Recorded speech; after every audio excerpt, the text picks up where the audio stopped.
Official gavel. Everyone, welcome to the April 3rd meeting, 2023 of the Mendocino Historical Review Board.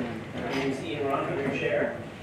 And we're calling this to order after at 4 o'clock this afternoon. We all met, the entire board was there, and a bunch of staff. We went through a bunch of site visits. So we called it to order at 4 o'clock. That's all in the recording for minutes. We adjourned just around 5 o'clock. Just come back to this meeting, which we're holding open now at 7:02. So, Planner Cherry, can you please conduct roll call? Member Kapler? Here. Board Member Saunders? Here. Board Member Ong? Oh, here. Vice Chair Madrigal? Chair Roth? Present. And then also we have staff tonight, Planner Jesse Waldman, Planner Mark Fleischer, Planner Stephen Spicer, and Planner Rob, and myself, Chairman Cherry. Thank you. So, brings us to agenda number, item number 3. Did we have proper notice for establishing this meeting? Yes, ma'am. Agenda item number 4 is approval of minutes, which we have none. I'm hoping to get those for the next meeting. They will be ready for the next meeting, yes. Thank you. And hopefully no one was on mute today. Number 5, correspondence. Do we have any correspondence received for items not on the posted agenda? No. Item number 6 is report from chair. That's myself. I have nothing to report other than it's nice to have a full board. So thank you all for doing that. And it's nice to be once again live with an audience. So thank you all for joining us. Brings us to public expression. So, review board welcomes participation, comments, for anything that's not on the agenda. So we're limited to 3 minutes per person, not more than 10 minutes per subsequent agenda item, so that everyone may be heard. Public expression items are limited to matters under the jurisdiction of the review board that are not on today's meeting agenda and items not were previously considered by the review board. So, do we have any email requests for public expression? We have not received any correspondence. And I would ask anyone from the audience who wishes to make comments on a non-agendized item, please come to the podium and state your name for the record. Seeing none, that will bring us to our consent calendar, which we do not have any items. So now we are to item 9, presentation of the 2021 MHRB Preservation Awards. So we had voted on these there every other year. So later on in our agenda, we will be taking nominations for the 2023 awards. This is one of the fun things that we get to do because we get to reward the community for doing great projects. It's done every other year, and because we were in COVID 2 years ago, I had asked that we put this off until we meet in person, so we can actually award the awardees in person. So, do we have representatives for the house located at 10680 Kelly Street, Bruce McNabb and Alinka Tomina? Join us at the podium. Please. I guess you want both of us? Yes, please. Go ahead. Assume your position. Exactly. For your name, for the record, state your name. Bruce McNabb. Diane Weaver. So we have the owner and architect. So on behalf of Mendocino Historic Preservation District and its review board, and during National Historic Preservation Month, I present you with the year 2021 acknowledgement of design, restoration, and renovation of the Sylvia House.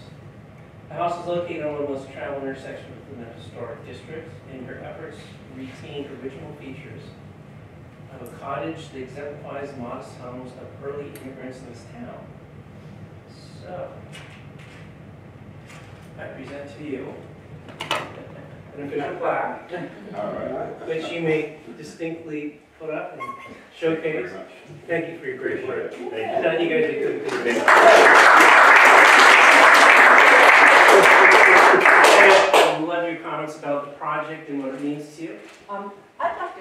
something in the sense from historical preservation. And I want to honor Bruce and Alinka, the owners of the house, in that they could have done a two-story house. And that is such a critical site. It's the corner where so many people walk to get to the headlands. And in our first meeting, and we looked at, I had to share, this is everything you could do, you know, but you are a historical house and a special site. And they were very open to less is more. And I think that's important in a time where that's not always done, in the sense of bigger is better, bigger, more rent, bigger, whatever. So I want to, honor the concept of realizing the proportions of a historical house, rather than always changing it, even if you can, trying to keep it into a context of historical town.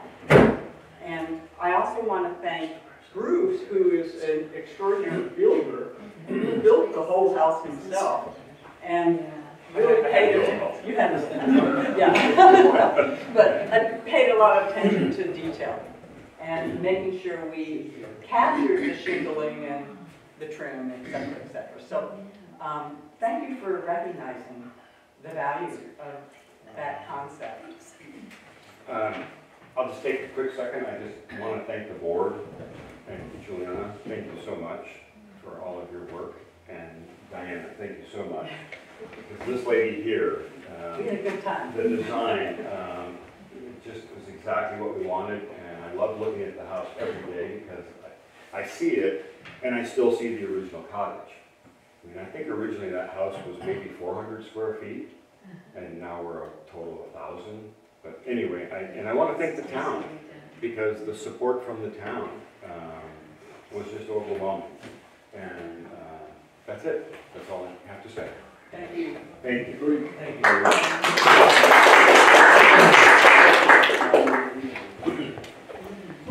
So as everything today is unprecedented, as is yesterday and tomorrow, we actually have a second award here. You were torn between two very different applications. So the second one is restoration of the Noya House, Category 2A Historic Resource, and it's a barn located at 141 Calpella Street by Kelly and Michael Barrett and architect Kelly Burns. And so do we have our applicants here? They did not I show. think they might be out of town. And I should say that I'm a neighbor, and I did not participate in the voting on this, one because I'm literally next door. So I think they are out of town. So on behalf of can you receive it for them? And Sure. Do you want me to wait till next time? Yeah. Yeah. I think I did that probably. It's here, it's here. You should Well, take There it. you go. Yeah. You can receive it, right? Yeah. Okay. So again, on behalf of the Mendocino Historic Preservation District and its Review Board, and during National Historic Preservation Month, I will present you with the 2021 acknowledgement of the design, restoration, and renovation of the Noya House barn, which is part of Category 2A Historic Resource within the district. The Review Board welcomes the adaptive reuse of restored structures like the barn facing Guy Street. Oh, yeah, I did that one.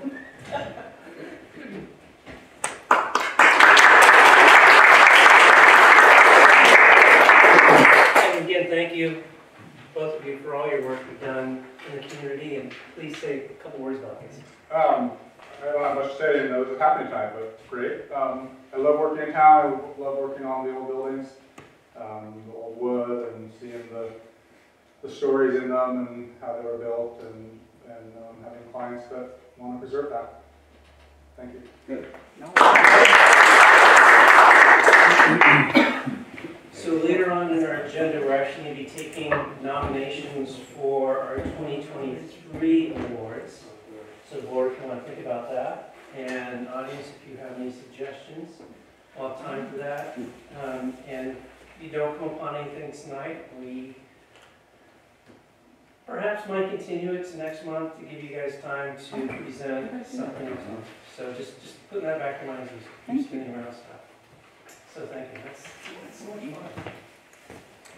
All right, now we open up our public hearing items. And we're going to start with item 10A, which is MHRB application 2022-0012 Bayless.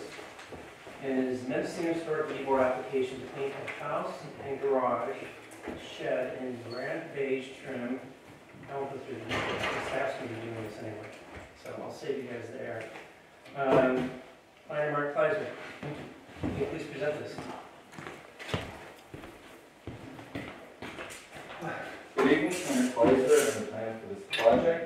This is a request for improvements to the property address at 45351 Calpella Street. The site is listed in the Mendocino Town Plan Appendix 1 Inventory of Historic Structures as a Category 3. Before I begin the presentation, however, I'd like to note corrections to the staff report.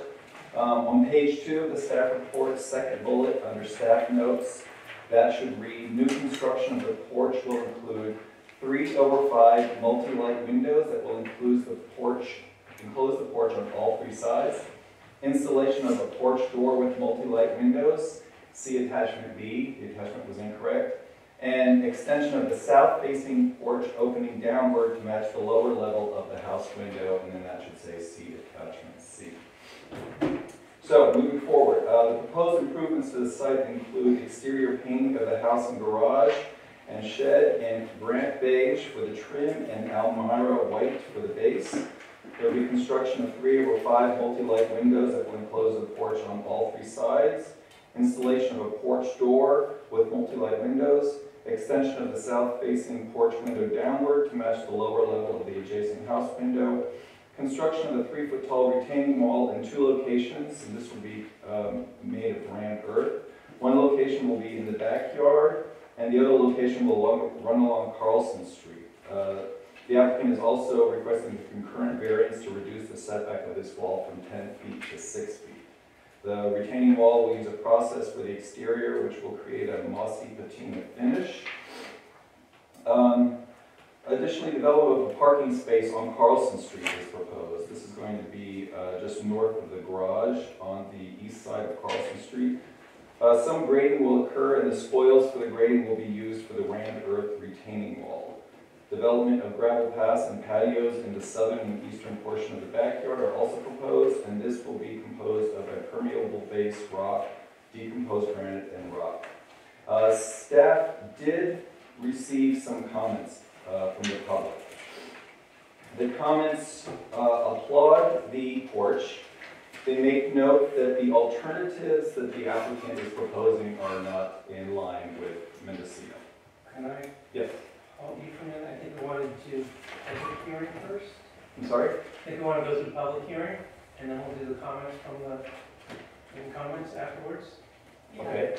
So your presentation, and we'll hear from the applicant. Very good, And okay. then you can summarize the public comments. Okay, well then that concludes my presentation. Question from the. Yes. So say again, what's different about number 2, just that it's the multi-light windows? It was the attachment that I was referring to. Oh, okay. Yeah. Okay, so that's the only difference is the Yes. attachment. Okay, and then we did site visit today, and the only thing that wasn't really shown was the propane tank, but we'll talk about that later. Yeah, yeah. It's, I don't know how that works. Okay. Thank you. Do we have any paint chips? You do. Because I have no idea what this paint looks like. And pass this around. Oh, they're really big, huh? The trim is here and the body is there, sorry. Okay. The darker one is the trim. Is the trim correct? That's the body. Okay. Maybe going forward, if we can include that in the board package, that'd be great. Sorry. Is that for you? That's it for you.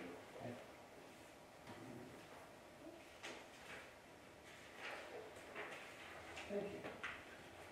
All right, and we have, back to staff. Thank you. Thank you, Planner Kleiser. Our applicant, Donna Bayless and Gary Ratway, do we have, you guys could approach the podium, give your name for record, and add on anything that wasn't heard earlier, or clarify. You don't mention the building thus far. Not too much about the, I think the big issue is, for me, since I'm working in the garden, is the retaining walls. And I think you all have images of the Rambert concept. I did spend some time, and I've lived here a long time too, and I've lived in gardens all over this town for 45 years.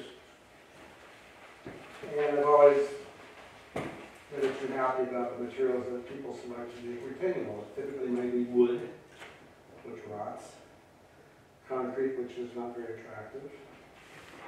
Maybe sometimes plaster, I'm not sure. I don't think so, maybe. Not too many good alternatives. And I work with this material rammed earth for many, many years now. I built my house out of it. I'm an Albion. I've did many projects for retaining walls. Mr. Hom here is, he's also helped me build a few of these things. And it actually comes from native materials. So I think it's kind of a nice way to approach something like this that's very indigenous, because you have a very sandy soil on the site, so we'll use not all of that, but some of it, because we do need a sandy loam in the mix. But we do add an aggregate, which we bring from out of town, which actually is only a small percentage of the material, but it gives it some of this color. It gives it the more kind of buff tone. And then it's a small amount of cement. It's only 10% cement, which is different from concrete, so it's a little bit on the green side. But the nice thing about it is, too, is it's very permeable. Water moves right through it, and that's how you get the resultant patina that you saw in your image there. Because if you're using your local soils, they already have spores in them from the mosses and lichens, and so as it gets moist from the retaining moisture behind moving through the wall, they develop that patina pretty quickly. Like within a year and a half, 2 years, you've got that result. And I can recall the first time I did this, years ago, locally here, right near Russian Gulch. I was worried about the patina because I thought the clients really loved the color. And it was this nice buff tone, nice and clean, and then all this started occurring. I was down there spraying with bleach and rubbing it off with a Brillo pad, whatever else I could find to kind of keep it from coming back, and eventually it just took over and became what it is when you see that image. And my clients, they're named for the mosses, and so it hit home with them. And it actually becomes part of the garden. You know, it's a lovely image, and you grow things against it, and eventually it doesn't even become noticed. But in the beginning, it's kind of in the forefront. It's pretty much what you see. But as it evolves, it becomes background.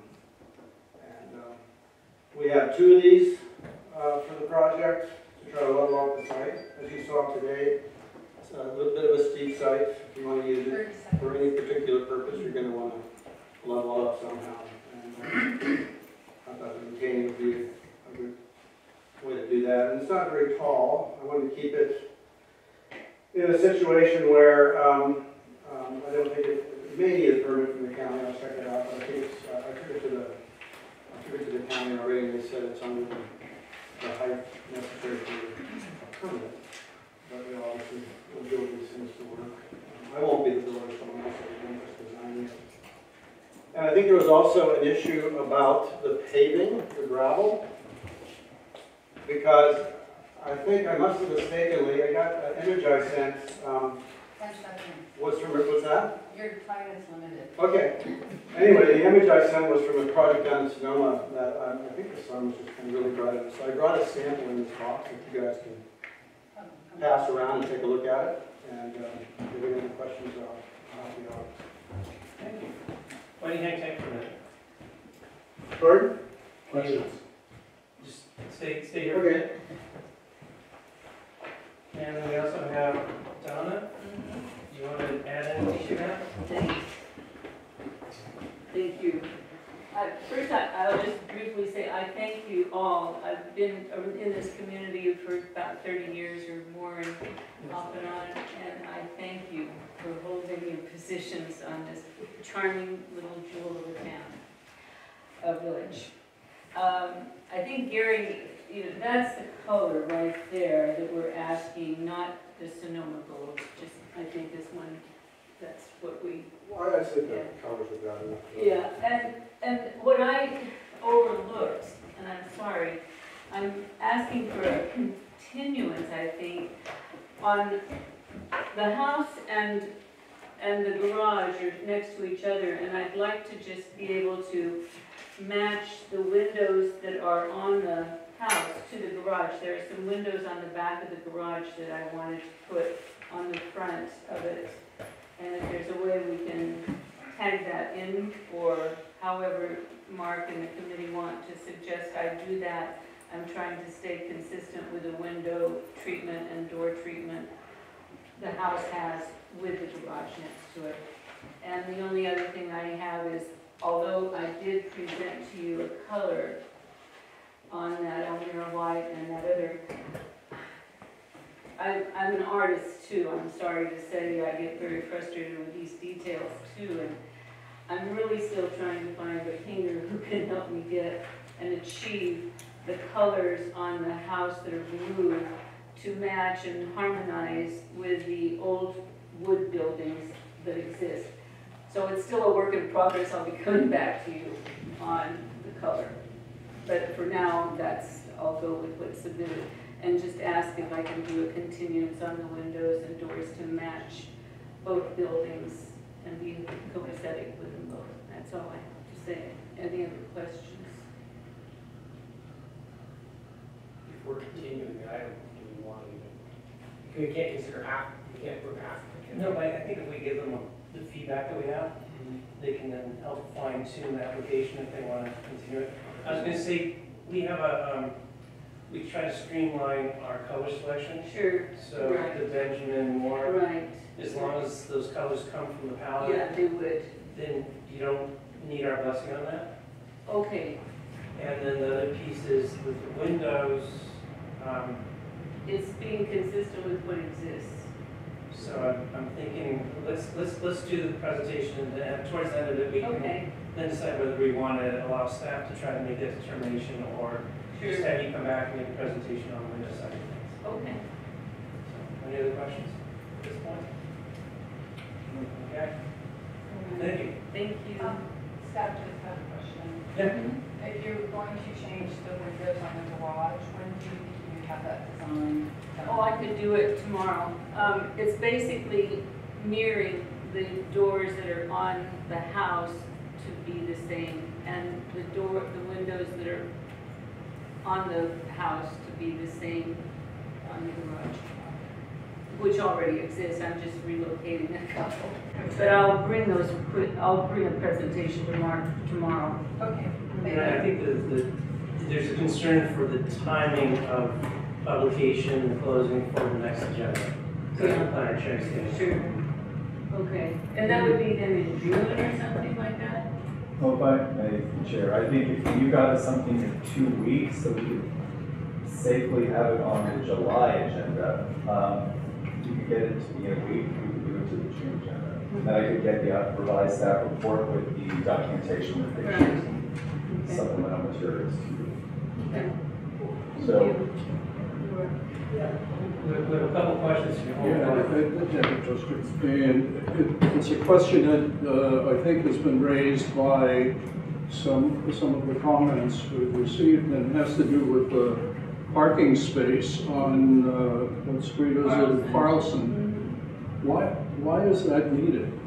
It seems to me. Because usually we have more than 2 cars or people visiting, and I just, I'm concerned about keeping a wide enough street that trucks, like ambulances or fire trucks, can get through and not have cars on either side. I come from another community as well that you don't park on the street, you park on your own property. But I'm not asking you to change rules, I'm just trying to figure out a way to not block Carlson Street.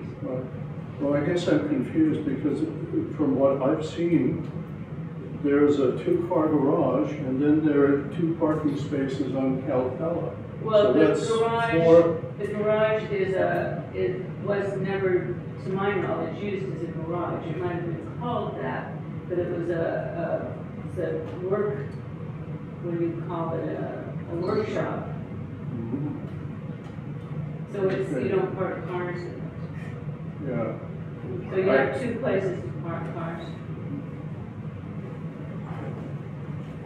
Well, it just seems, I think that's an issue. I mean, that's a very small street, and I wouldn't want to encourage any parking in that street. On which one? On Carlson. On Carlson? Well, I'm happy to give up some of that lower side of the west side that doesn't go out into the street is what I'm trying to achieve. Which is why then we have the retaining wall to cut into it. I don't mind sacrificing that in order to keep a better clearance. Otherwise, I'm parking on the neighbor's street who put signs up that say, "Don't park here." So where do you go? You know? I just have a question about the windows. So I think what you're thinking, the ones on the garage are multi-light, right? I mean, They are, and the 2 windows that I'm wanting to merge put too. are the same. Okay. All of it's the same. Okay. And so it's not changing the lines or the description of what exists, it's just putting them out there. Okay. See, I think that was what was proposed, was for the porch to have those multi-light Yeah, ones in there. right. Okay. Any other questions? I have a question. Yeah. When we walked the site, Gary, I think you showed the retaining wall starting at the corner of the house, and you said a jig and jog, I'm looking at the plan here, it wraps all the way around the porch. Now, Which I'll one ask is it? Gary about that. Yeah. Let's see here. Gary, let's see. No, it does, the route's around to the front sidewalk. So it's as drawn, not the line you walked this afternoon. Well, yeah. Okay, I'm just trying to check. Yeah, I was just walking that back portion when we were standing, but it wraps right to the front. And is top of wall level all the way around? Yes. 4.75. It's all level. You look at that, look at the elevation. So the wall is only, It's it's only 2 foot 8 inches tall, the wall.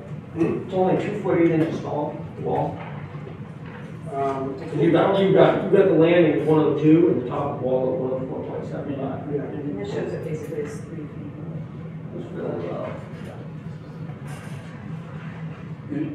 This is, did I hear right, this is the gravel you're proposing for the patios? Mm-hmm. This one, not Not what's, with the not image. what picture. Yeah, the image is wrong, All right, good. unfortunately. And everywhere where you have red pavers drawn, that's actually gravel. It says gravel, but it looks like pavers. Looks like here, it's denoting. Yeah. Ground.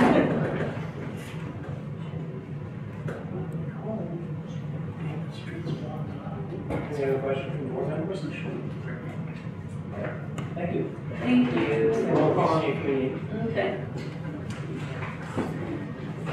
All right. Now we're going to open up the hearing to the public. So if there's anyone from the public wishing to comment on this, please approach the podium and state your name.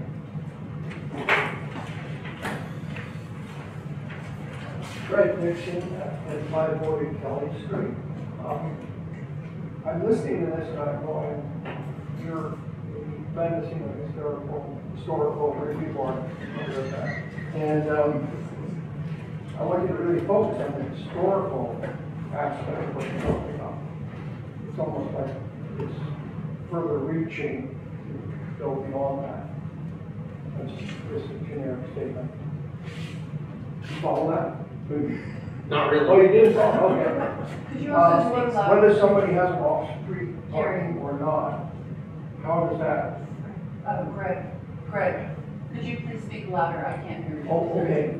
Yes, I can speak louder. And I don't understand if from a historic standpoint, if someone wants to have off-street parking, you're to review the historical aspect of what goes on here. And I don't know that fits into the historical precedent of the historical concepts. I'm losing you, huh? Yeah, you're reviewing the history, but it fit into, because what is being asked for way beyond just the review of history. That's about as much as I can say. I think we got it. I'll leave it at that. Thank you. Anyone else from the public wishing to speak? Hearing none, let's bring it back. Planner Kleiser, you had some comments from public? Yes.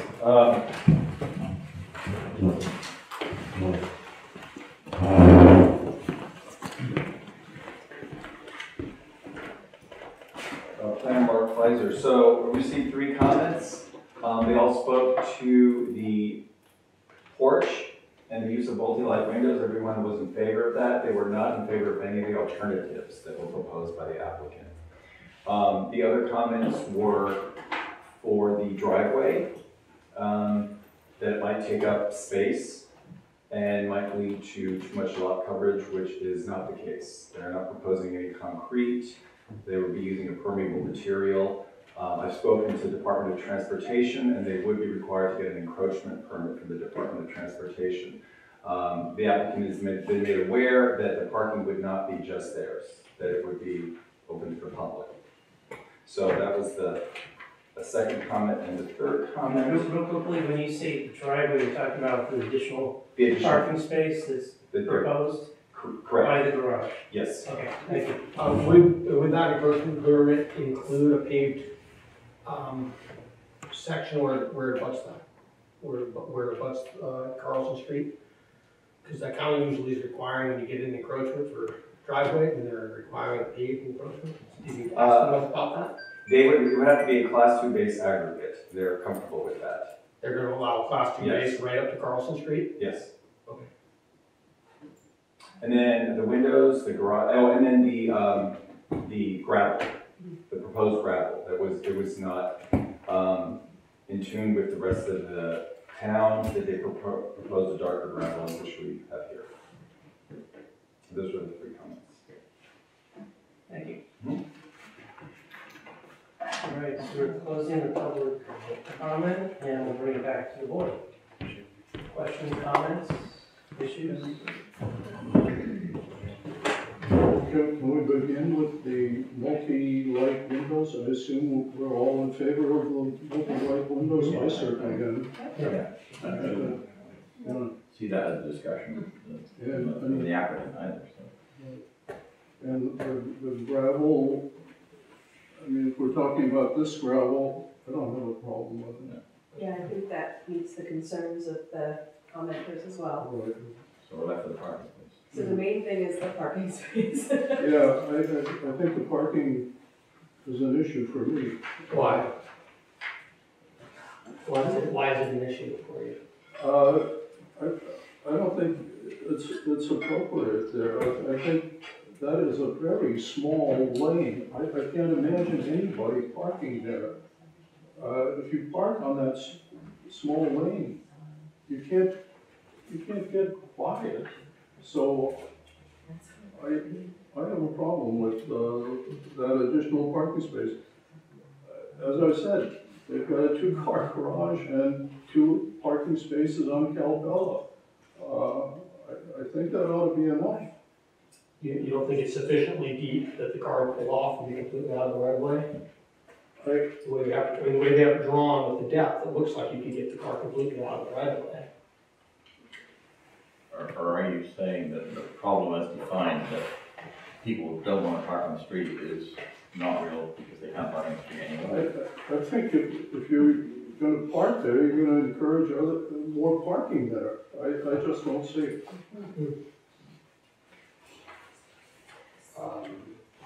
I kind of differ. I think that this is their land, and they're showing a way where they can make enough depth to get out of the right of way, that would seem good. They'd be accommodating vehicles, at no cost to the public and be completely out of the right of way that way. I don't see the downside to, letting them have a parking space on their property.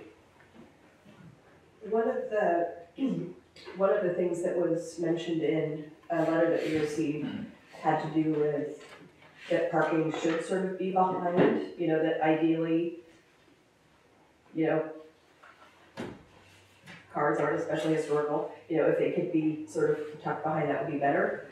Carlson Street, which isn't really depicted on this, is basically like a lane. Like that almost isn't even really a street. Like the streets that people actually traverse on with vehicles primarily are the front and the back. So I sort of think of this parking as being kind of tucked away off that. I do have to say, I've got a parking space, you know, in my house, which I think of as mine, but I also know that they're open to the public, but generally, by and large, they don't get parking by the public. You know, if it's directly in front of a residence, but I don't know if that's a problem, especially if the property owners realize that it is public, you know, it would be public. I mean, there's no way to really convey that. I mean, it would seem like a private parking space, I think, but because it's tucked away, I don't have a specific problem with it. Well, we do have the guidelines, and our guidelines say that unobstructed spaces or areas within the boundaries of a parcel intended for use by occupants of the structure shall not be located in any front or side yard facing street. Residential parking areas shall be effectively screened with material appropriate to the historic district. So it seems to me that applies in this situation. And I think what Holm was referring to specifically, which he found on his own and referred back to, is a letter from Deidre Lamb. And point 5 talks about that exact quote: unobstructed spaces or areas within boundaries of parcel shall not be located. So, I mean, it's a tough one. You don't want. Yes. There is no access to parking behind this parcel. That's not to be in. And the majority of the properties. It says intended for use by the residential parking areas, and what we said is this is a public parking space. So, I'm not sure that's an act or not, but it seems like it might. Here's another question. I mean, the towns are always encouraging off-street parking, so it seems like that's what they're building. I wonder if it's deep enough that the car can actually pull in all the way off. I mean, the way it's drawn, the fence, the tail of the car is kind of still sticking out past the red fence line. I mean, my concern was the same, is that do you want someone backing out of that space into traffic? Even though there's not much traffic there, but a parallel spot might be a little less. I know, I was imagining it would be this way. Yeah. Turn 90 degrees. The outlets might not be long. Well,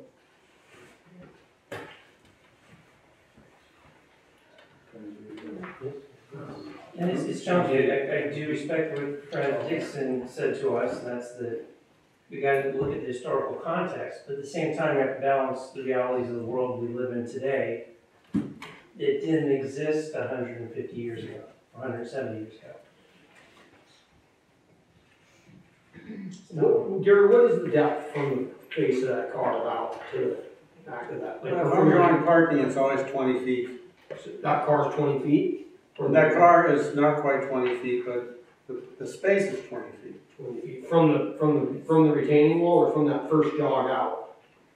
Or from the land? Yeah, from the retaining wall, that's the longer portion of It's it. 20 feet. Yeah.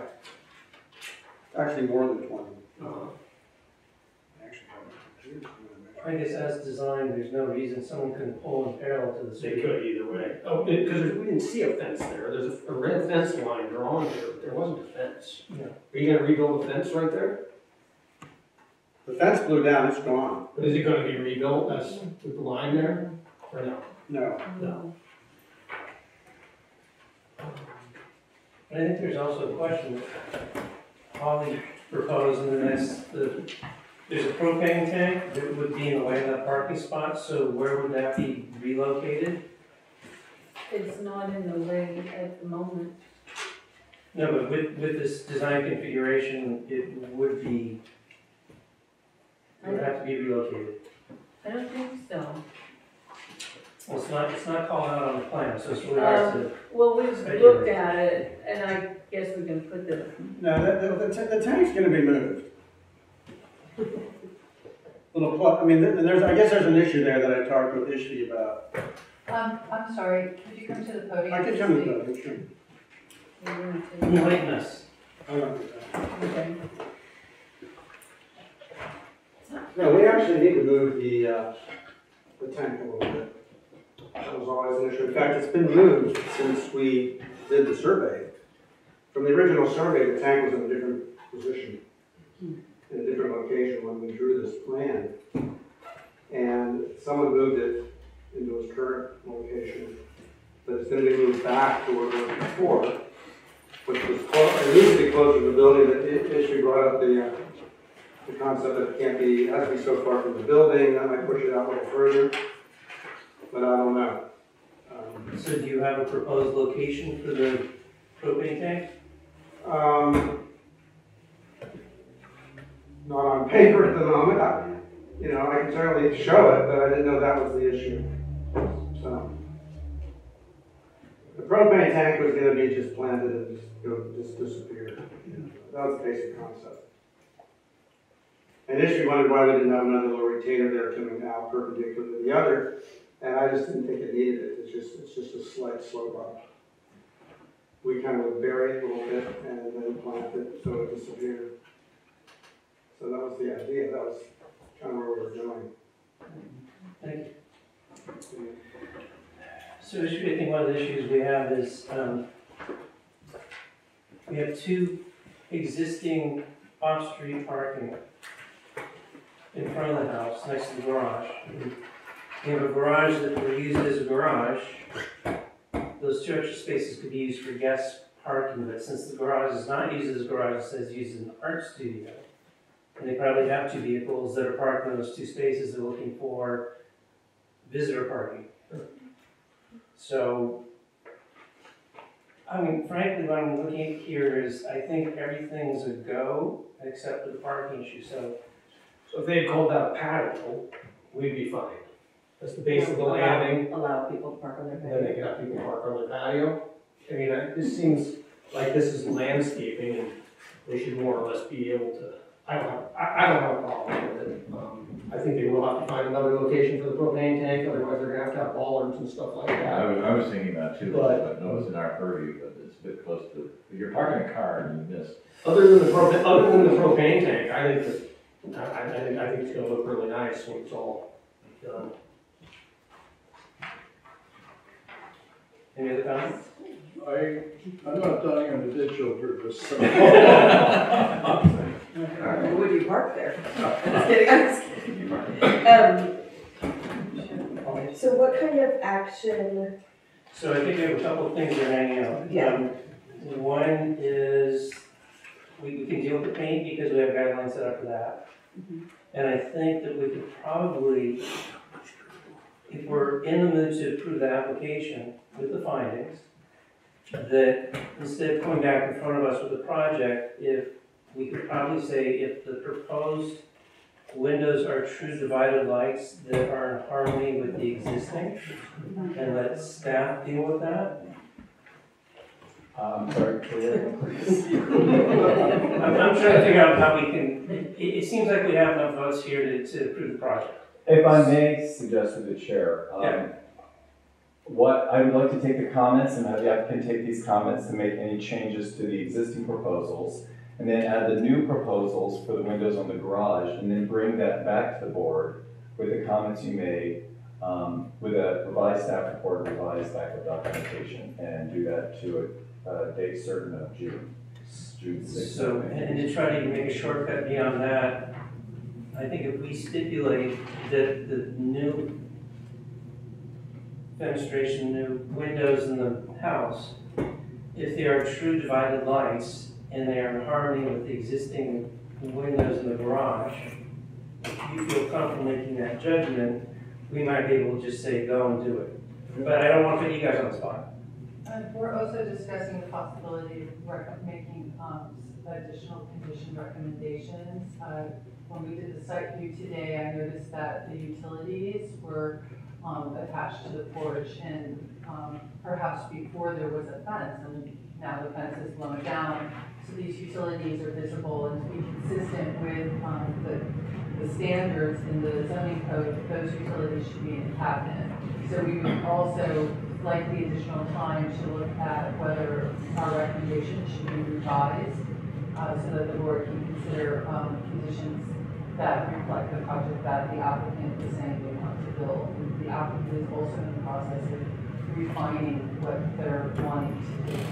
So continuing to June allows us to work further with the applicant and also refine our recommendations.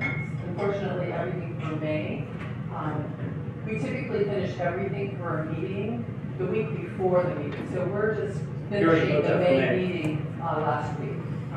So that's why we cannot bring it to May. It just has to do with our publication deadlines that we're always running a month ahead. Okay. Let me ask the applicant, do you guys have any other, do you need any more clarification as to where we are and where staff is? Sure. Do you need more clarification? Well, are you approving any portion of the project at all at this point? It's an all or nothing. It's all or nothing? Yes. So we can't approve portions of it. I see. But what we could do is we could, with a motion from one of my board members, we can continue it to the June meeting, at which point that gives you enough time to work with staff, get some clarifications on the plans. And it could be even on consent calendar if we want. There may still be a public hearing. Yeah. Can we ask if continuing to June is a problem for the applicant? Because I think if their time schedule doesn't allow it, I'm prepared to move this thing. If you guys want this to continue to June, or do you want us to try and vote on it now? We would love to get it moving, actually. I mean, the issue was, we missed the other meeting, I guess, when you were moving from the old COVID days into the new days, and we were supposed to be in the March meeting. Right. No, before that. When was that? February.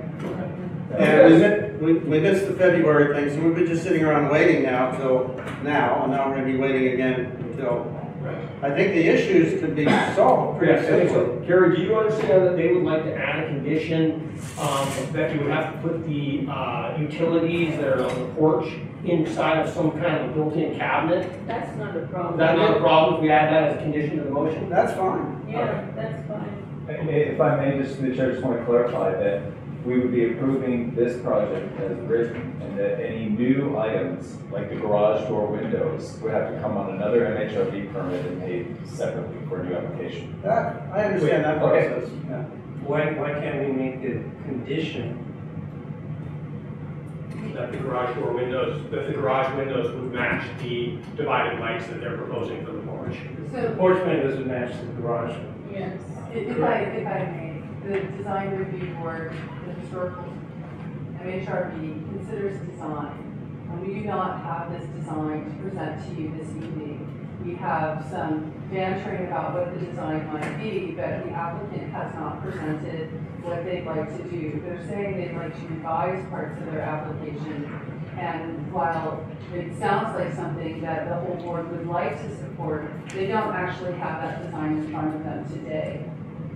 We encourage you to look at designs and complete applications so that when you're making a decision, it's based on the designs that are in front of you, and that those designs you find harmonized within the district. So As opposed to a hypothetical. it is a very conservative recommendation, but I think you're having that design in front of you helps you make a more informed decision. But to be clear, the only thing that we don't have in front of us is a design of a cabinet. Which they did not know that they were. And the garage windows. And so, no, The garage There's windows, two alternatives to the windows. the garage windows. Those garage windows. They're not gonna change the garage. let's get clarity on the garage. They're not changing the windows, they're Porch changing windows. colors. We I need- understand it, is that correct? They're not, they want to change, we need clarity on what you guys want to do with these garage windows. Okay, sure. Thank you. Because what you have. We're not changing them, they're the same windows. It's just that they are on the south side of the garage. I want to put them on the north side of the garage. And the window lights that are going to go on the porch will reflect the same doors that will be put back into the garage when you move those doors. Wait, what's gonna go where you take the windows out? Can you remove the The garage French windows? doors, the French. So you're adding a set of French doors to the garage, south side of the Yeah, garage. you're replacing the two windows that you take from the south end, put them on the north end. That opening that'll be hollow will then have window lights of doors like the front So the porch. size, so the size of the opening is also going to change. You're No, gonna have actually, windows to it's, I doors. was looking at it and it's the same width. Okay, I'm gonna put a time out. It's more ambiguous. It's very easy for me to read this to Mark tomorrow, but it doesn't help you to see it tonight. What happens is you're gonna get continued to June. If you wanna try to include these Yeah. garage windows in this Yeah. application, you're Yeah. gonna get continued to June. So you And have that's to, the whole thing. right, so you have to decide if you want us to try to approve this Yeah. right now, Yeah. the whole thing, or you want to stick with this application and have it come back to us. Well, I think probably we'll just stick with this application, resubmit to Mark tomorrow the windows that are gonna be requested to transfer. However, the screening of the utilities, I don't have a drawing tonight for that, but I'm happy to do that, and I agree with you, it would be nice to. So full disclosure, that's a separate application, a separate application Oh, the fee. utility coverage too? So we either, Sorry, I'm a little lost here. We're talking about moving windows from the No. south end of the No, we're garage to the north. The north is That's garage doors. that's not on this. So we can either continue the application Yeah, to June, yes, good or we idea. can approve what's here, which is exclusive of garage windows. And that would be a separate application with a separate fee. That's if we can, but if we move this Continue to it. June, Then it's Then the it same can be combined. application, and they can work with staff to put on the details on this application so that we can make a full decision in June on this entire application. Which is what you're. Well, in light of the fact that we've been waiting 6 months, I'd like to just move forward with whatever we can tonight. Oh. Okay? Is it possible? That's the opposite of what you just said. I beg your pardon? I'm sorry, about the opposite of what you just said. I asked you, do you want us to vote on this as it is and get approval tonight from the project? Which means you have to have, okay, so that would mean you'll need another application to deal with your garage windows. And another fee. And another fee. Or we have the option of continuing this, and then you can add the garage windows to this application, and we can hear the whole thing in June. And the cabinet for the utilities. That's what we want to do. Yeah. Just continue it to June. yeah. There you go. Okay. So, Sorry. we have a motion. I make a motion that we continue this application until June. Is that good, Gary? Yes. Do we have a Thank second? you, everybody. Thank you. Do we have a second? Think about it. Yes, I'll take over. Okay, I'll take a second. All right, okay, so we have a motion to continue the matter made by, board member Alm, seconded by board member Madrigal. To June. To June, thank you, date certain. And And to work, thank you for that additional time. and work with staff to make sure that all requirements in your application are met so that we can actually vote on this in June. All right, so, Can I make it, the clarity we want is three things. We want it written down somewhere what the gravel is, not the picture. We want it the window is not two alternatives, but one alternative. And the third thing is we need a picture of the cabin. So those are the three things, right, that we need to see in the continuance. Is there anything else we need in the continuance? And the parking, you're okay with, as proposed. If they wanted to strike it as a parking spot and make it a patio, just saying. I think if there were a vote, you're right, sorry. Make it as easy as you can for us. We can put chairs down. All right, so we have a motion and a second, and thank you for the clarity on completing application details. So was there going to be a change with the propane tank still, or? Yes, and the, what was the hot water tank? that's the utilities that need to be put in separate categories. That should be part of. So if you can add a propane tank to your list, Mm-hmm. site specific where that's gonna live and how it's gonna be screened. I missed that one, sorry. Okay. Staff have what they need? Can I take a vote? Absolutely. All right, so, Board Member Kessler, what is your vote? Aye. Board Member Saunders? Aye. Board Member Holm? Aye. Board Member Madrigal? Aye. And Chair Roth? Alright, for the continuance, So the matter is continued and the applicant understands what they need to address. I believe so. Thank you very much. Thank you all. Much appreciated. Love your clarity, thanks. Okay.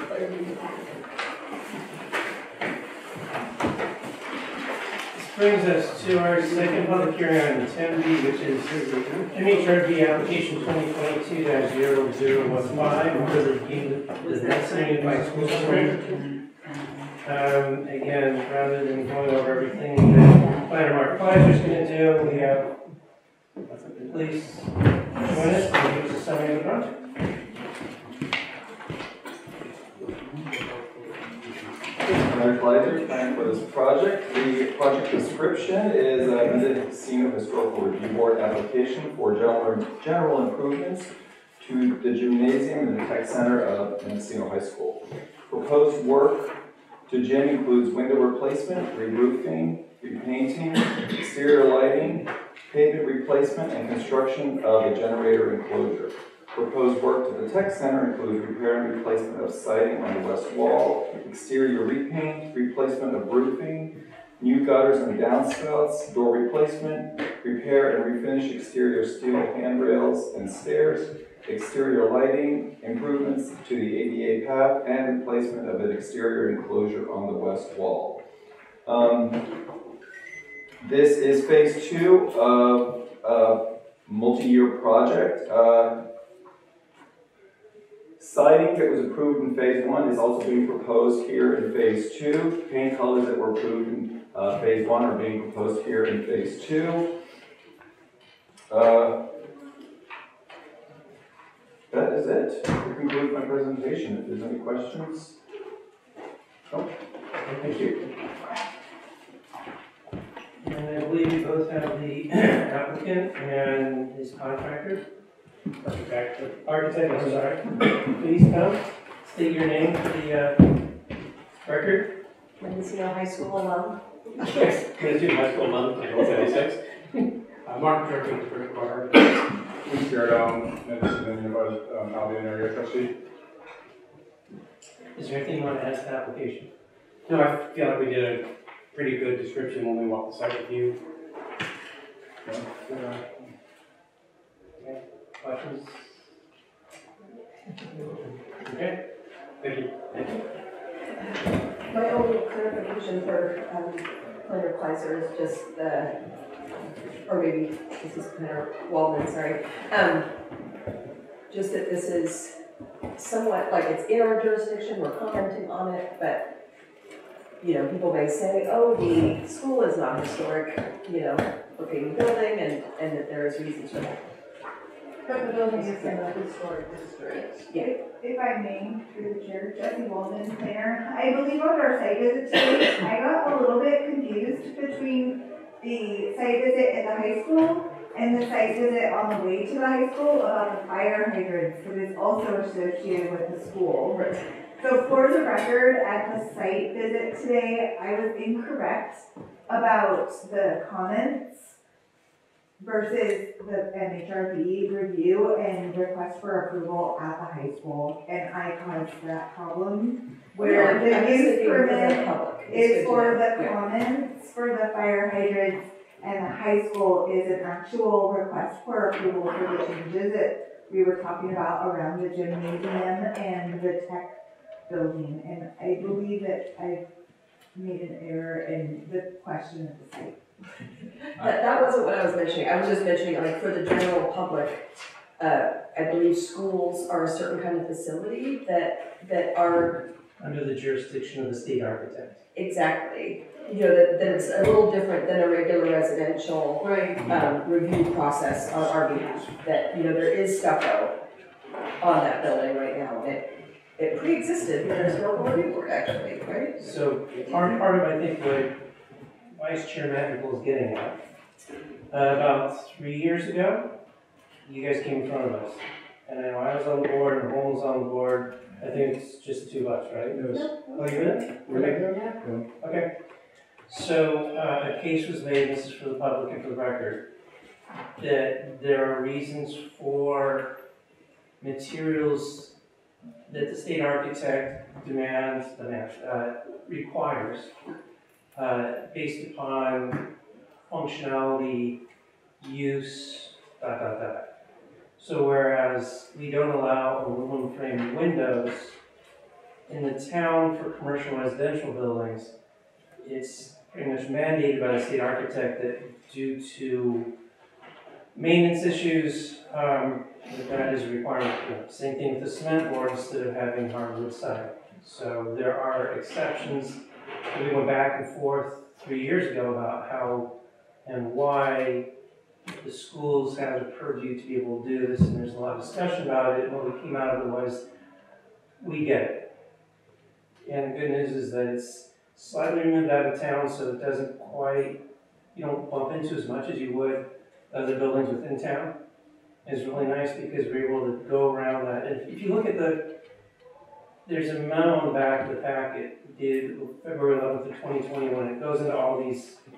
Public schools are unique in Mendocino, material selected, life expectancy, fire safety, all the rest of it. So we've been through this. I just want to bring it back up for anyone who wasn't there for the record. So even though it doesn't quite jive with everything that we do, it has its own set of codes and authorities, and so we're trying to work with all that. I had one question. On the gymnasium, they're dark anodized windows. It looks like on the new build that you guys are doing, they're clear anodized. Are you going to go with dark anodized or clear when you do the gymnasium? The gymnasium will match the dark anodized. So it's going to match what's existing, not what's on the new build at the top? Yes. And that's because you don't want it to match the upper stuff? It may be because not all windows are going to be replaced at the same time, so this may be happening over the course of years, so leaving the dark anodized matching the rest.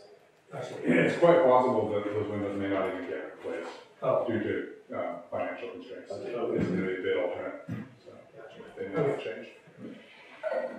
Thank you. All right, let's open up to the public. Anyone from the public wishing to make a comment on this application? Please come to the podium, state your name for the record. Hearing none, we'll bring it back to the board. Oh, I'm sorry, do you have any correspondence? Just a second to comment, I was part of that discussion, we went through the whole. I was there. And I think the other point that was raised at that point was that it is a safety center for the town too, so making out non-combustible materials is pretty likely. I think we were told that the emergency operations center for the town will be located at the school going forward. So it'd be nice to have something that doesn't burn down there. Just saying. I'd be happy to make a motion to approve the permit. Any other comments, questions? Yeah, I mean, I have the same comment that we went through this in 2020, and we recognize that this is a special situation, and we needed to make limited exceptions to our guidelines to apply to the high school, and I think today the request is to apply those same exceptions to the tech center and the gym, and I don't really have a problem with that, especially since neither structure is a historic structure at all. And it also strikes me that almost all of the requests before us, maybe all of them, are for repairs and renovations, which are allowed and encouraged by our guidelines. So I can certainly support approval of this permit. I just had one further comment, and that had to do with the sign that we noticed on walking around for the gym. It's named for a former student, I think, and it struck me to be rather industrial, and I thought perhaps the architect could take a look at that and see if they could come up with a sign that's more appropriate for the town of Mendocino, more Mendocino-like, if you will. And I think we brought a similar sign to their attention with the same comments, which they modified that with a font that was more appropriate for the town. And I believe the architect was appreciative that we brought that to his attention. Any other comments? We have a motion by Ishvi and a second by Holly, is that correct? You get backwards. First by Holly, second by Ishvi. Roll call. All right, Board Member Kapler, what is your vote? Aye. Board Member Saunders? Aye. Board Member Ong? Aye. Board Member Madrigal? Aye. Chair Roth? Aye. Congratulations. We look forward to seeing phase 3, 4, and 12. Many years ago. Yes. And you can't quit before that, okay? Sorry. You can't quit before that. No, sir. Thank you very much for joining. Thank you. Okay. Brings us to application is item number 10C. MHRB application 2023-0001, Temple of Quan Thai. And planner Stephen Schweitzer will bring this forward for us. Thank you, Chair Roth. Project Planner Stephen Schweitzer here. As detailed in the staff report, Mendocino Town Zoning Code Section 2760030 provides that all fences and exterior dividing walls are subject to review board approval. The applicant is proposing a retaining wall and a replacement of an existing wooden fencing along the northern property line. As conveyed in the application materials, the concrete portion of the wall will extend approximately 2 feet above grade on the subject parcel, and approximately 6 inches of concrete will be visible from the adjacent property to the north. It's important to note here that the proposed concrete portion of the retaining wall will not be visible from Albion Street and will only have limited views from Ukiah Street to the north. Considering this, staff finds that the use of concrete and its limited visibility within the district is in harmony with exterior appearance and design of the surrounding structures and will not detract from the appearance of other property within the district. Staff is recommending review board consider approval contingent on the recommended findings and conditions of approval contained in the staff report. The applicant has been provided the staff report and made aware of those conditions of approval. I'm available for further questions. Thank you. Any questions at this time? So, we'll run into each other. And maybe want to bring your contract with you. Yeah. State your name for the record, please. Well, first of all, I'd like you to correct the spelling of my name. And the last name is Chorley, not Charlie. Chorley? Yes. Thank you.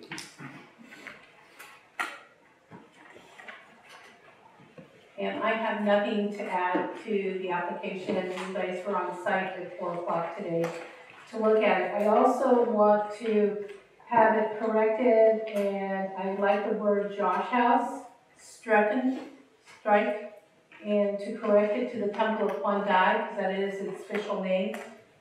Where is that? It is on your application here, because I never put the Josh House on the application. It's the Temple of Quan Thai.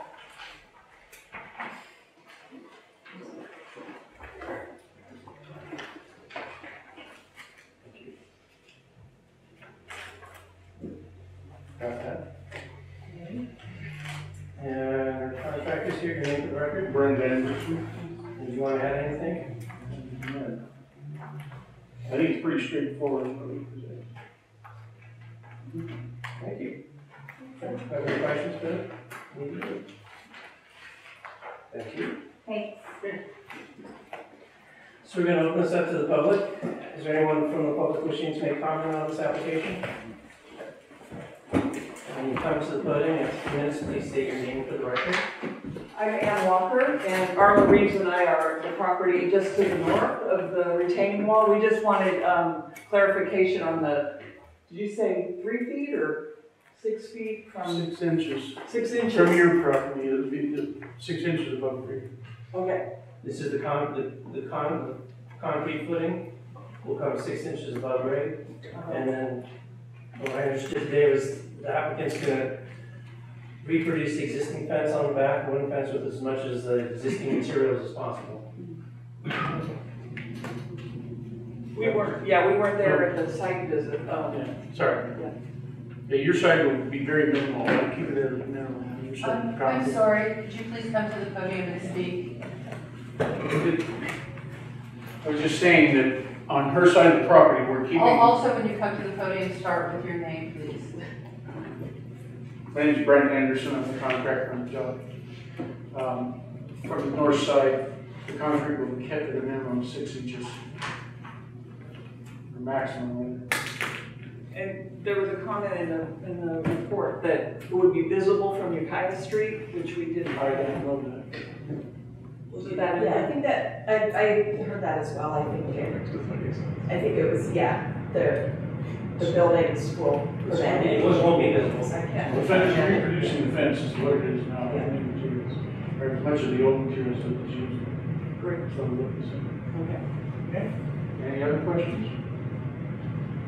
Think we're good? Thank you for the clarification. Okay. Anyone else with public comment? Hearing none, we'll close it and bring it back. I think you had a comment about the concern of the wall and the All the Brentford, he already addressed it and said that he probably would run returns and on the sides, but I mean, you can't see from the street. I don't see any problem with this project at all. I make a motion. Any other comments? Motion to approve permit 2023-00001, subject to the findings and conditions of the staff report. Is there a second? Okay, so we have a motion to approve the project as proposed by Board Member Kapler and seconded by Board Member Saunders. Board Member Long, what is your vote? Aye. Board Member Maxwell, what is your vote? Aye. Board Member Saunders? Aye. Board Member Kapler? Aye. And Chair Rock. Aye. So the motion passes, the permit to be issued at the conclusion of a 10-day appeal period. If I could please take a moment, on the application description, when it is a historic resource, we refer to Appendix 7, that lists all historic resources in town, in not only their category, but also their name. And so when staff referred to the property as the Josh House, it is because in the appendix, which was prepared in 1992, this particular resource was known as the Josh House at that time. It wasn't that we intentionally misnamed the property, it's that we were referring to how it is called in our list of historic resources. So my apology if that name was incorrectly used or caused some injury. I guess I have to finish the board. By Lorraine P. Chorley, because the state of California recognizes it as the Temple of Wandai and has before 1992.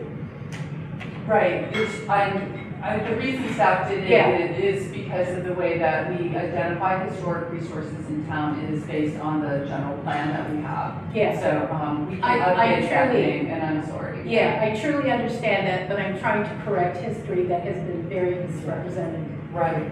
Thank you. Okay. Congratulations, and good luck getting those materials in and out of there. Yeah, thanks. That's going to be nice. It is. Okay, that brings us to.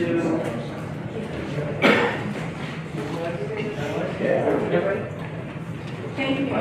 Thank you. All right, agenda item number 11, matters from the board members. Is there anyone wishing to bring matter? Yeah, I just have a brief thing, which is that I have been approached by some business owners about the tents and concerned about how their businesses are going to be affected. I let them know that it was not on the agenda for today, and I confirmed with staff that it was not, which is good because most of the people I spoke to couldn't come tonight anyway, but they are very much interested in addressing the board. And I'll just say there's anxiety out there. I also spoke to Supervisor Williams about it as well, with some suggestions, but I didn't know if they might be possible. I'm sorry, what are they interested in? The tents. The tents, okay. Yeah, and so they're just wanting to address this board, and so I think there's a plan to talk about it.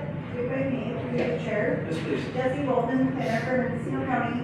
So there was a request at the last hearing on March 6th that, and the Director Krog was here, and she did say, yes, we will have something for you in April.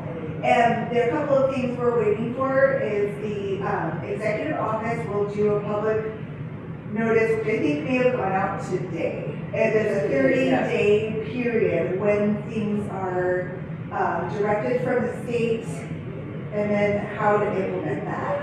So a couple of things. It was put out on March 3rd. That's 30 days from today, April 3rd. So we're waiting for a couple of appeal notice hearings to go into effect. And we'll be meeting with the director tomorrow specifically about the information regarding tents to bring to the May 1st hearing. And if I may make a recommendation that those comments coming in from the public, send them to Planning and Building Services. We will have it on the agenda. We can include those comments, and we will be preparing a memorandum regarding the board's questions at the last hearing. Thank you so much. Yeah. We had discussed at the last meeting a long time about signs, and I don't see that brought forward on this agenda. Is that something we're going to be discussing at the following next month's meeting? At the last meeting, I was agreed that it would be brought forward at the May meeting. Okay. Anything else? Okay. It's not water. I was like, oh, we're almost done. Okay, brings us to agenda item number 11B, which I referred to earlier, 2023, not 23. I don't think I'll be around then. Nominations for MHRD Preservation Awards. Do we have any additional nominations yet for this award? I don't have an additional nomination. I just want to say that Kathleen beat me to the punch because I was going to nominate the same structure. I think that we all looked at that carriage house before our last meeting, and it's a beautiful restoration, and so I'm very proud to second her nomination. So, anyone from the public wishing to nominate the structure for the Historic Preservation Award? Okay, so what Paul was referring to is Captain Cameron nominates the restoration of the carriage house at the Jerome House, a Category 1 historic resource located at 45150 Calabella Street. Restoration was completed by owner Eliana Milani Dionita. Contractor was Moonspiro, sitting with us here, and architect Kelly Grimes. So, do we wish to continue this for other nominations, or I think you already made a motion? Yeah, I'm perfectly happy to make a motion to approve the carriage house at the Jerome House for the 2023 Preservation Awards. Is there a second? I'll second. Right? All right, so we have a motion and a second to award the 2023, not 23, Historic Preservation Award. So I'll take the vote, but I'd also like to hear from the board when they'd like to present that award. Do you want to talk about that later, after I take the votes? Is there any reason we can do it next month? You could, if that's the board's pleasure. Oh, we need to get another plaque, don't we? It's just, let's put it on in June. All right. Yeah, she might also be out of town. Someone knows everyone's travel. So, board member Allwood is your vote. Aye. Board member Madrigal. Aye. Board member Saunders. Aye. Board member Kepler. Aye. And board member Rob. Aye. All right, the nomination is made, and we will present that award at the June meeting. Thank you. And is staff gonna order this one? No? Maybe. I'll take that. Okay. Brings us to 11C. Clarifying or amending the 2020 MHRB exterior paint colors in town of Mendocino policy and MCC section 20.760.050A9, continuing from the March meeting. Yeah, so I'm reading this over, it looks basically like the intent of the board. My only question was, it seems like there's a lot of entry doors that have an accent color. And are we saying with this that, because it says that all trim and doors will be of the same color, that precludes the option of somebody picking a third color for their entry door. If I may, the standards within chapter 760, which is what the district is subject to, says that if you're going to do more than 2 colors on the exterior, you do need an MHRB permit. So I think that's why the policy is very clear that there are 2 colors under the policy. If you're going to do more than 2 colors on the exterior of the building, then you do need an MHRB permit for the 3rd color. Are we writing the policy right now? Yes. So I thought what we discussed was that the policy would say that you could pick from the historical collection and the off-white collection, and you were allowed a body color, a trim color, and a 3rd color for the entry door only. But everything picked from that collection. You can certainly be desirous of that. If you want to do that, we would need to amend the zoning code. But you can certainly do 2 colors. But if you want to add the 3rd, the review board does need to weigh in on that 3rd color. I'm confused. The policy cannot extend to be in contradiction with the code. Oh, I see. What the review board can do is pre-approve colors, which is what this policy has done. You considered these colors and you said these colors are harmonized within the district. But you can't adopt a policy that is in conflict with the code requirements. Oh, I see. So you can't pre-approve a 3rd color for the doors. Right, because a 3rd color by the code says you do need an MHRB permit. I see. Who wrote the code? The code was adopted by the Board of Supervisors in 2017 at the last amendment. I guess this is as good as we're going to get. And I would say that just to make it clearer on the procedure, to go down to 1, 2, 3, 4, 5, 6 line. It starts with 2019 Benjamin Moore. Benjamin Moore off-white collection or historical colors. I think it's historic collection, isn't it? Well, it's just you've got the hyperlinks in blue, Yeah.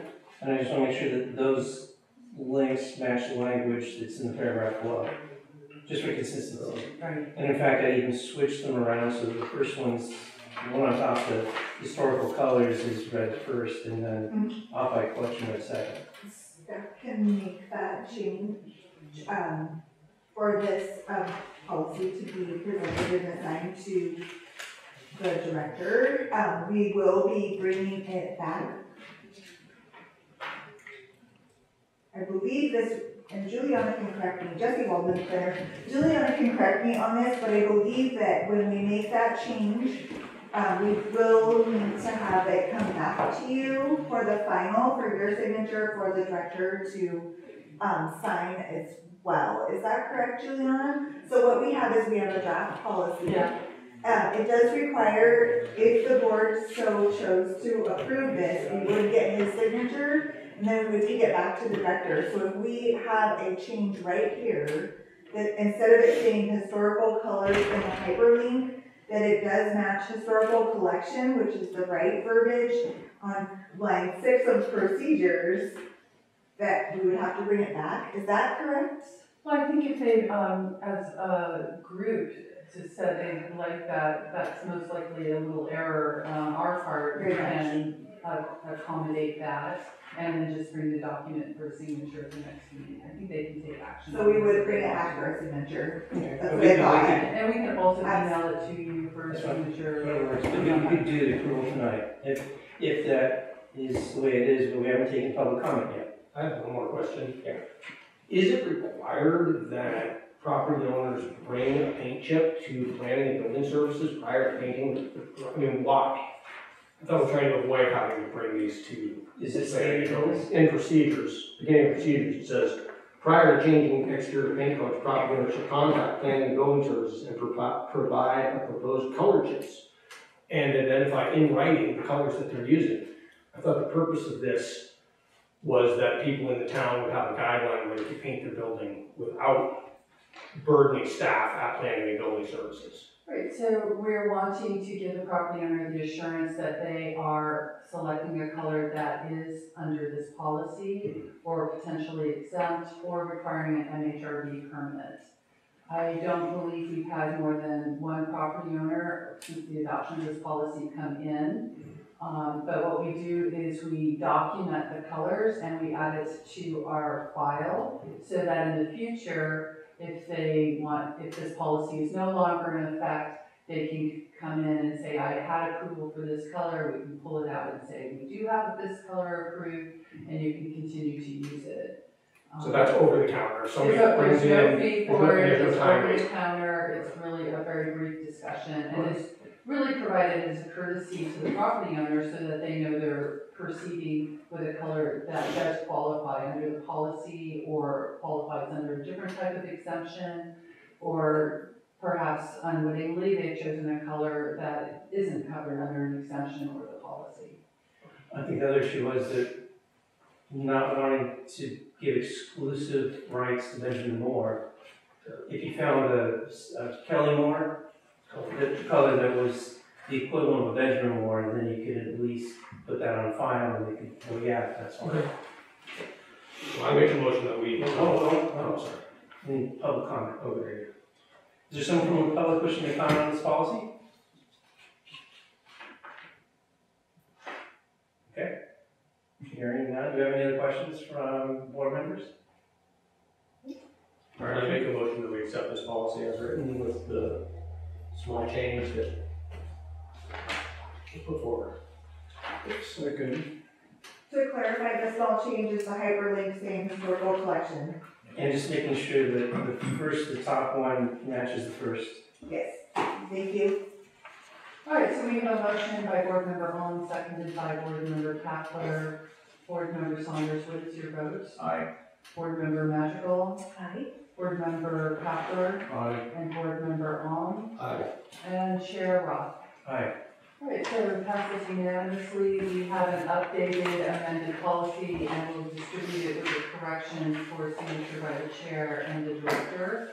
So it should be effective within 10 days or so. Great, thank you. Got all these unanimous votes. No, it's here. Okay, 12 we're almost there. This is Mendocino Unified School District. This is the issue with the water lines and the hydrants, and I believe that Planner Sherry will introduce that. So staff is presenting to you tonight. I'd like to introduce to you one of our planning staff, Rob Fitzsimmons. He's been working on a use permit application for the town of Mendocino relating to some water distribution, storage, and fire hydrants. So What tonight we're looking for is some comments from the review board that he can incorporate in his recommendations to the planning commission regarding the use permit. You can certainly make comments on design, but you can also make comments on the land use as well. And these comments will be considered both by the applicant and the planning commission when they consider the use permit. Thank you. Brian Robinsons, good evening. This is a recycled water structure project, as Juliana just went over. While staff is seeking comments on the project, MHRB approval is required for one specific aspect of it. The fire hydrants themselves are technically considered structures under the definition in the code, which means they fall under the approval authority of MHRB. However, the county code and the MHRB guidelines don't actually speak specifically to fire hydrants, meaning the only applicable standard is that any size, forms, materials, textures, and colors shall be in general accord with the appearance of structures built in Mendocino prior to the 1900s. Essentially, any modern fire hydrant would be anachronistic to structures built in 1900, which really only leaves color for approval. Given this limitation and given that color preference or a specific color can be incorporated into the conditions of the use permit, the coastal development use permit, staff requests MHRB provide direction on whether they feel separate MHRB permits should be required, and any additional comments. Thank you. Questions of board members? So there is only one fire hydrant in existence that we can use, is that what you just said when you said there's no? Discovered one. So there is some room for interpretation. If MHRB feels that they would like to see alternative designs of the fire hydrants to meet the standard of 2760-050A, which is what I just quoted and it's in the packet, then that would warrant requesting, because you would be giving direction to staff to require that the applicants apply for an MHRB permit, a separate MHRB permit. So we don't have any pictures of the hydrants or any ideas of the colors that we're talking about? If I may through the chair, the color has not been decided yet. Provide input on that or a specific color if you'd like. The design is in the packet. It's after the last location site photo, yes. It's a black and white line drawing. And I'm not a firefighter, but I think I remember hearing at one point that firefighters have a preset color that refers to water pressure. This project was referred to the Mendocino Volunteer Fire Department, and they did not provide inputs on that. They didn't provide additional comment on the project. Do they have a preference as to color? Seeing as I wasn't going to be using them? They have not conveyed that to us. And I think I saw at least two existing fire hydrants that were all red. And that could be a condition that MHRB requests be put onto the use permit. Have it match the color of the existing fire hydrant. That's not a picture. Line drawing. And there's one supposed to be right up here. Why don't we have a picture of the proposed hydrants? It's there in black and white, the last page. I mean, we saw one in town. Are they all the same? Yeah. Okay. So too. And this is sort of out of our purview, but I did notice today that especially hydrant 2 and hydrant 3 especially, I just want to comment, like, those are going to need to be protected in some way because someone's going to drive over them. And that can certainly be incorporated into MHRB's comments, but you're correct, that is not under your Yeah, I know it's not in our purview, but this is a member of the public, that's going to happen. So I'd be interested to know how they're gonna stop people from backing into those. I would say though that bollards are within your purview. So if you're concerned that there might be bollards as part of this project, you can provide comments on the color, height. I think we're concerned that there are not bollards in this proposal. But I don't have a preference on that. And if I may quickly, you did ask me about that during the site visits, and I misspoke. I said that staff would generally be referring to Caltrans. In this case, it would be the Department of Transportation, Mendocino Planning Department. For the ball. On that specific issue, Yeah, for any yes. sort of, yeah. It's a good idea. Yeah, resident is a good comment. Yeah, red fire hydrants. Yeah. Questions of staff by the board? Thank you. Is there any questions, comments from the public? Since I happen to be here on the agenda, Wayne Spiridon, Calvin area trustee. I wasn't asked to represent, but since I'm here. Matt Kennedy, that is the applicant, is not here, but he's been working on a couple different projects, including this one, as long as I've been on school board. And he's been incredibly thorough. There's this project, there's expansion of the potable water for the school district, and there's now a project for emergency water for the town, in the sewer district, on the sewer district property at the same location. And he has been incredibly thorough in his work, and I think that it's great if it all happens.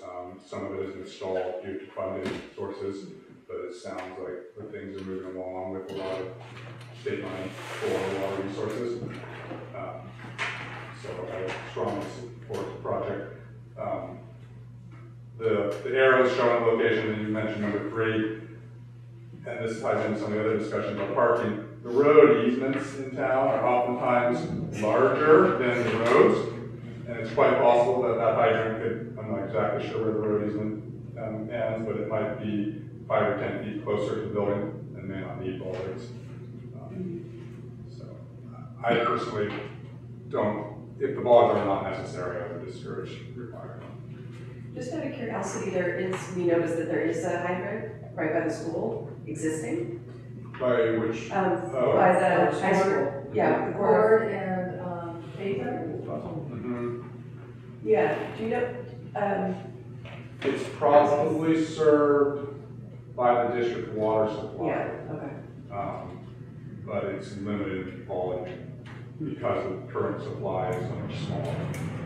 And these hydrants, I also know from some of his presentations to us in the years past, are going to have lots of pressure. In fact, they're going to have to install a pressure reducing valve near the Little Lake fire valves because the source, the supply is so far up the road that it would blow out the engines and such. I'm not sure about the color code, but there's as much pressure as one might need. Yourself, Is that your house? You're gonna get a hydrant. So is this stuff gonna reduce our insurance bills? You know, I think it's great. I mean, what's scary to me is that we don't have people. We have very limited fire hydrants in town, and everything's built with old growth rubber. And when one goes up, it can get really ugly. So I think it's an amazing plan. I'm glad to see it out there. So staff has asked for a motion on whether an MHRD permit would be required by the board, in addition to any comments on the proposed use permit. I make a motion to not give an MHRD approval of this, and that we think this is a great project. Let me first bring it up to the public for public comment. Anyone from the public wishing to comment on this? Okay. Just a quick clarification, it does require MHRD approval. You would be deferring requiring an MHRD permit, instead just looping the approval into the coastal development use permit. So if I understand what you're saying, you're asking for a motion of approval of the project, the fire hydrant component. Or alternatively, directing the staff that an MHRD permit is required. So. Okay. I make a motion that we approve this project with the red fire hydrants. I'll second that. All right, so we have a motion, a second, and I have a comment. I have a comment. Trustee Waldman, if I may through the chair, there has been multiple discussions about colors, and I don't know if any of us here at this meeting are educated enough to say whether it's yellow or red. Or white. the motion is Okay, read. I'll make a motion that we approve this in yellow, red, or white. I would just approve this without the condition of color. Because they're gonna come back and say, well, what color do we want? You get any color that they want. Is that better for the motion? I frankly, my eldest son is a firefighter in San Antonio. And they really know what they're doing, so I'd rather stay out of there. So let's just say we make a motion to approve this in any color chosen by the fire department and the planners of this project. Does that work? Good idea. For clarification, I'll though, second the Mendocino volunteer fire department. Yes. Very good. Ellen, you want to raise the motion? I Amendment to follow? meant it to follow, yes, sorry, I'm just trying to figure out where this thing is going or something. Do we have a second on the motion? Alan. Alan, okay, Yes. so we have a motion and a second to approve the project with any color fire hydrants. As deemed by the Mendocino Volunteer Fire Department. Okay, I'm sorry, but I'm Jessie Waldman, planner for the staff, if I may through the chair. I think it's a state requirement about the color of the hydrants per the pressure, rather than any person here at this meeting to say which color it should be. That's what we're So trying to get. maybe if I may make a recommendation that it be approved, as in color be at the regulations of the state. Because it's not by the Mendocino Fire, Volunteer Fire Department. There's going to be state regulations that will enforce what that fire hydrant color is, rather than the fire department. If you put the fire department in there, we have to bring in another Okay. level. That's fine. Meet the state code for the color of the fire hydrant. all right, so we have an amended motion.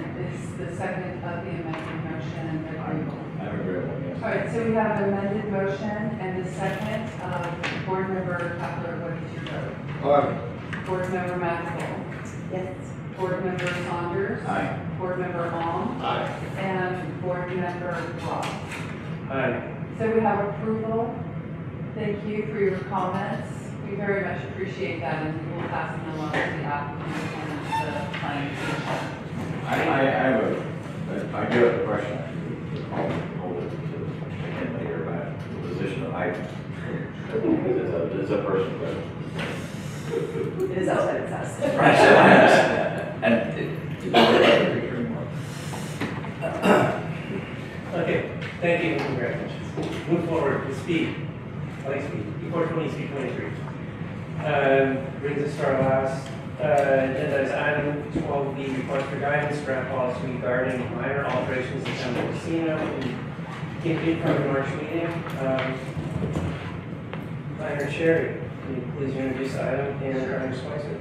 Right, so last month, the board considered a policy regarding minor alterations in the Town of Mendocino and staff approved the comment, and have again Planner Spicer here to present a modified policy for your consideration tonight. Hello, Mayor Spencer here. Just a brief recap. Alterations currently to issue MHRB permits are returned to the approving body for consideration. So, given some community interest and disruptions to the supply chain, we prepared this draft policy, taking into consideration some of the comments from the public as well as the board from the last meeting. The revised policy reflects that. I would like to direct your guys' attention to the pinch point, if we will, which was kind of the topic of concern at the previous meeting, and that is contained in policy number 2 on here. And if I can, I'll read into the record what that new language reads. So, proposed minor alterations to an MHRB permit shall be considered by the review board prior to issuance of the building permit application or its amendment and before the MHRB permit expires. or final building permit inspection occurs. Building permit amendments may encompass minor design changes as well.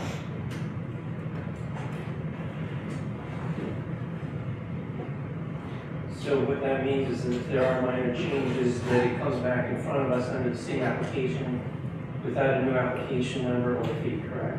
Correct. Okay. Questions?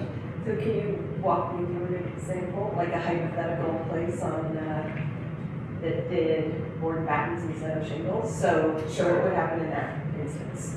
So I think what we used in our previous case study for this policy was a pretty great example. What was built was differing from what you guys had approved. There was, I believe, to my understanding, this is Commissioner Terry's project, that there was shingle siding that was approved, and with some considerations through the construction phase, there was a decision made to keep with the integrity of the structure and keep kind of that board batten siding. So, when reviewing that would be captured as I just previously read, either to, if it elected up through the California State Building Code, a building permit amendment, or capturing that before the building permit or MHRB permit expired, so that 2-year period that is baked into the condition language as well. So having that those 2 pinch points captured within this, I think allows for a lot of leeway on the applicant side, as well as the contractors and any, say, architects making this decision. So it really places it on the applicant, their incumbent to realize whether or not something's going to constitute pulling another permit from our department. So these are just talking about minor alterations, instances of, say, a siding still maintaining wood, but whether it presents either in shingle form or board batten, that can be determined through this policy. And ultimately, it's on consent calendar, so you guys can pull any of those items if they're contentious, or if you have any concerns. So the review board still has approval of this, all the way through to the end. So in theory, I guess it's kind of a foolproof capturing process for that. Thank you. Any other questions from board members? I think that meets the intent of what we discussed. Questions, comments from the public? Dan, you're so quiet. It's my nature. All right. Hearing none, we'll bring it back for any discussion. I would be happy to move approval of this minor alterations policy. I'll second that. So we have a motion and a second to approve the amended policy. Thank you for that. Board Member Saunders, what is your vote? Aye. Board Member Kapler? Aye. Board Member Alm? Aye. Board Member Madrigal? Aye. And Chair Roth? Aye. All right, so we have a policy in place. Yeah. Here. Have you ever had a unanimous? I know. Yeah, that's every So day. within about 10 days, this policy, you can distribute it to your signature, and the director can sign it, and it will become effective. And if it's easier to grab me and have me come over for Bragg and sign it there, that's fine too. Yeah, maybe I'll come down on Friday. All right. All right, thank you very much. Thank you all, audience and board members. So item number 3 is adjournment. So as of 8:50, this meeting is adjourned until our next meeting in May. Good job, guys. Thank you very much. Under 2 hours. I know, like all the ones I decided to do, they never really anything. So, fire hydrant. So, a little crazy, I don't know what. This is my hat. This, no longer. And effectively, I'm not. It smells burning.